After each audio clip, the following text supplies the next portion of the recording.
Now I'm going to remove this movable window pane assembly. I've already removed the left side, as you can see here. I wanted to show you before going through the steps that it's all one unit before it gets assembled into the back frame. So as you can see, everything's together here. It'll eventually be taken apart. The next thing I'm going to do is remove these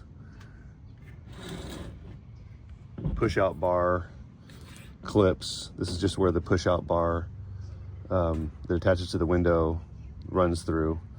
This one, one of the tabs broke off. Right here you can see the tab still sticking in there.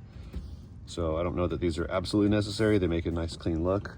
I don't think I can find a replacement, so we'll probably either try to have one made or skip it. So I'm just going to carefully, you can see these tabs here. These are bent over toward the inside. So I'm going to carefully bend one of them back just a little bit.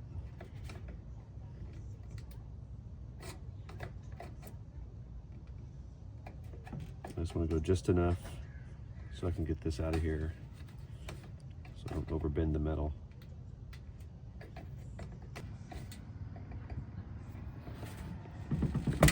There we go.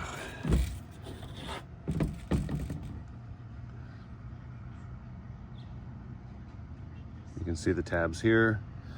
That was just pretty wedged in there. This is really lightweight aluminum. Imagine these would break off pretty easily. They might be easy to remake or have remade by someone who knows what they're doing.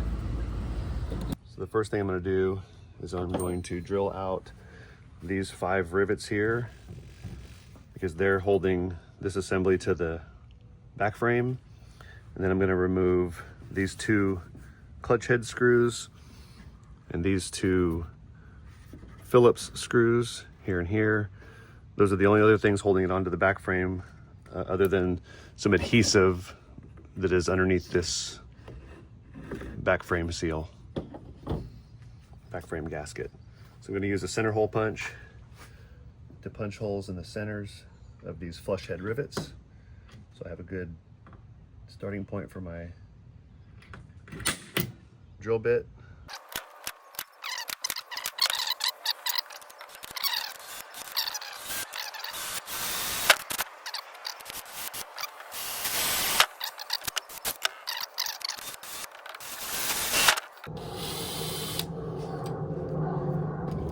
Take note that I'm not removing this oval head rivet or this oval head rivet.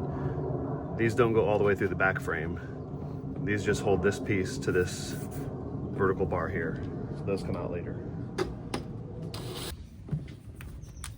So now I'm gonna switch over to the clutch head bit set that I got at Vintage Trailer Supply.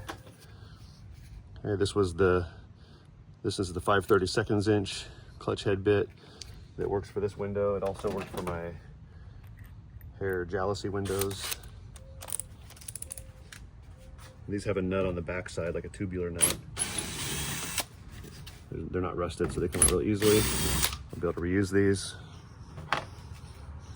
Switch over to Phillips bit. Take out these 2 screws.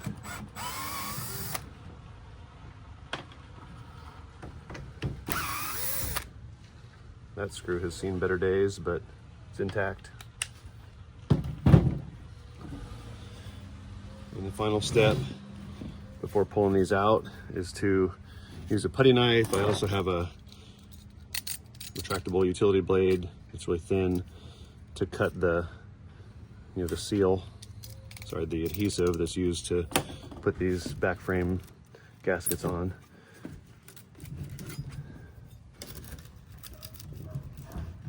There's also butyl tape underneath this piece between this top brow and the back frame.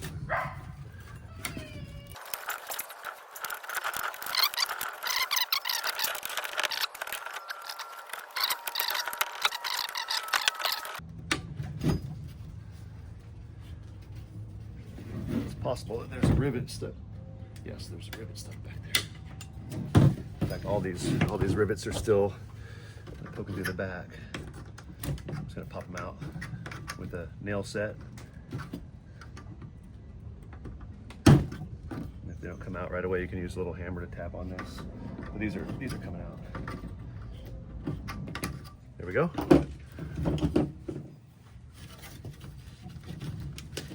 Now that'll break free.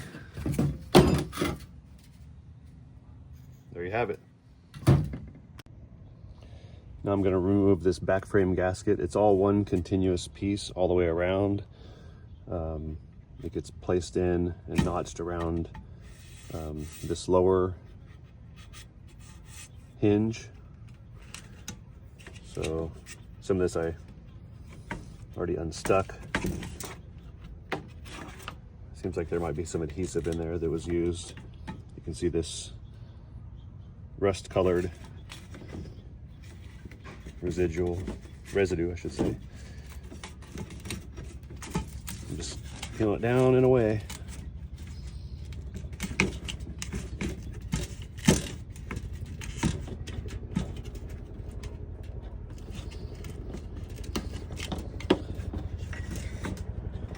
One piece of advice, I like to keep all my parts until I'm completely done restoring something, just in case I forget how something was put together. I did take a bunch of pictures, but I'm going to keep this back frame gasket just so I can remember how they assembled it.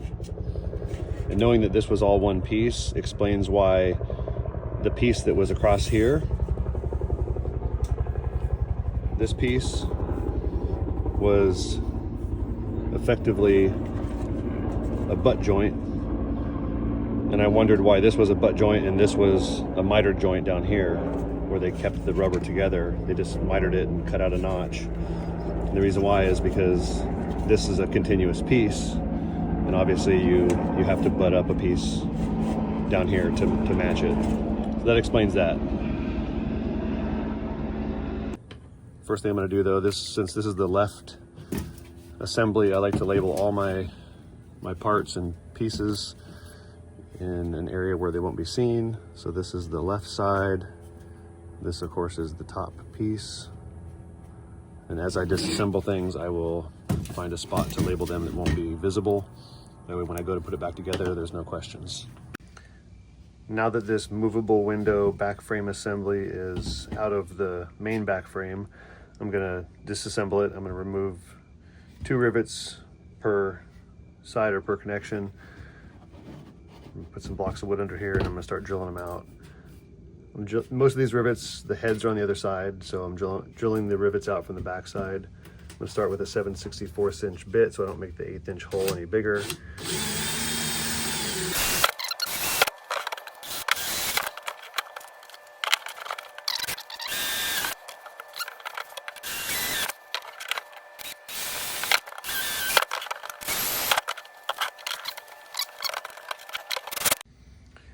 Okay, now that we finally have all the rivets removed, after beating on them for a while, I had to use the 1/8 inch drill bit on quite a few to finish drilling them out. But I like starting with the 7/64 bit, just to be on the safe side. So the center bar comes apart, still gotta rip it off of there.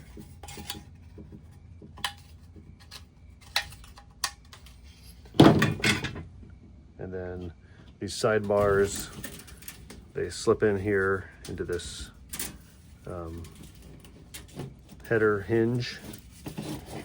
So I'm just gonna kind of wiggle it straight out this way. Same with this one. Just gonna carefully pull that one out.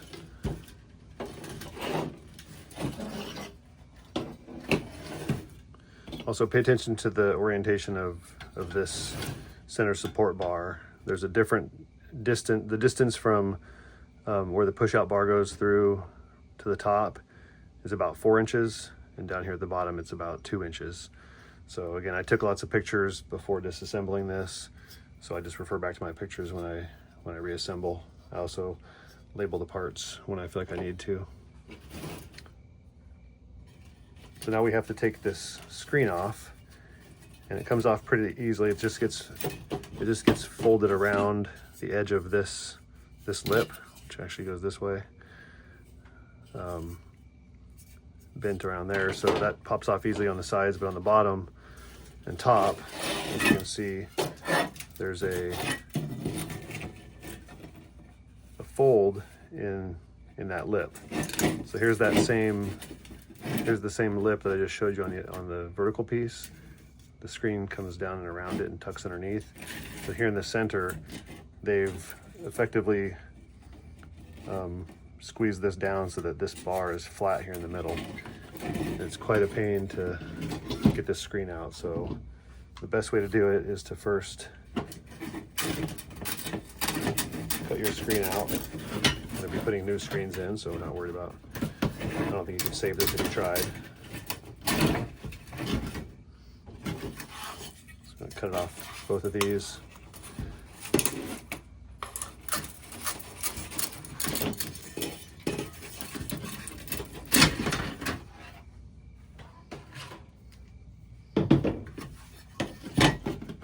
Basically what I'm going to do is going to take some of these metal shavings out of here. They'll end up in my arm or my hands. So I'm going to take this and I'm going to provide some support underneath it. I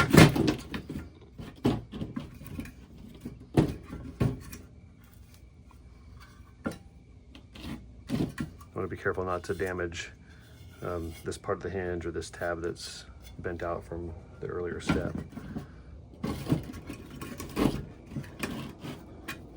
Basically, I'm going to take a large chisel and I'm going to work my way underneath this and just begin to pry it up. And I found out that if I get this in here and pry up the middle portion instead of trying to pry up the end portion, it seemed to work a little bit better. My goal is just to get a little 1/16 of an inch gap so I can pull this screen out, and when the new screen comes in, I have a place to insert it, and then we'll hammer it back down.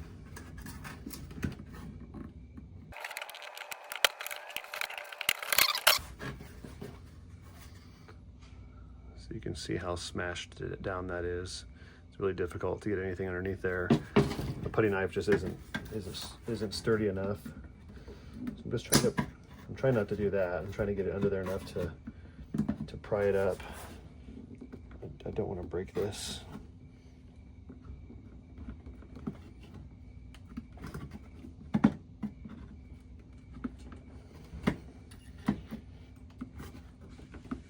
So I'm pushing in pretty forcefully this direction as I turn up in this direction, just a little bit, just enough to get the edge of the chisel blade in there. I can see it bending up a little bit. You probably can't see that.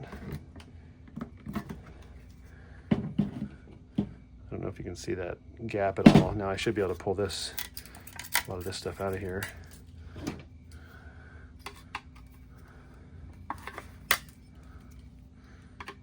It's still wedged in there quite a bit, the bottom part.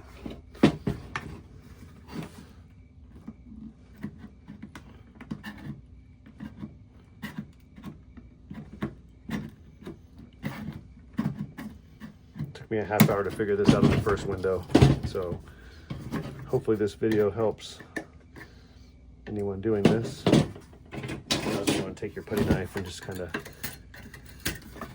clear out that old screen in there.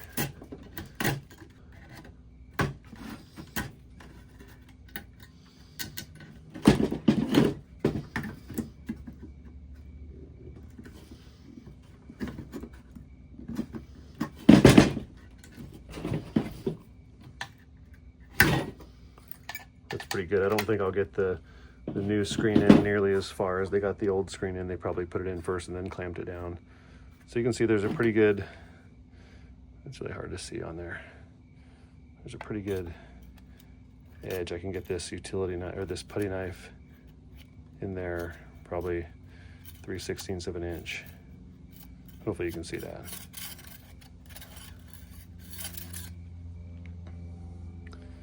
Hard to create a shadow so you can see the the gap in there. But it's there. I'll do the same thing on the other one.